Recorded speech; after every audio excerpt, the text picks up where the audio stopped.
Building a strong profile on LinkedIn is essential for creating a professional online presence and connecting with other professionals in your industry. Here are some tips for building a strong profile on LinkedIn. Use a professional profile picture. Use a recent, high-quality headshot for your profile picture. This will help you stand out and make a good first impression. Write an effective headline. Your headline is one of the most important elements of your profile. It should be a brief, attention-grabbing sentence that summarizes your current job title, skills, and experience. Create a compelling summary. Your summary is your chance to showcase your personality and highlight your professional achievements.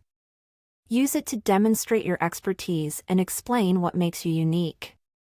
List your skills. List your skills and make sure to include relevant keywords so that recruiters and potential clients can find you more easily. Add your work experience. Provide a detailed overview of your work experience, including your job title, company name, and the dates you worked there. Showcase your accomplishments. Use the accomplishments section to showcase your major accomplishments and achievements, such as awards, publications, and patents. Get endorsements and recommendations. Endorsements and recommendations from your peers and colleagues will help to build your credibility and demonstrate your expertise. Keep your profile up to date. Make sure to keep your profile up to date, especially when it comes to your job title, skills, and experience. By following these tips, you can create a strong and professional profile on LinkedIn that will help you stand out and connect with other professionals in your industry.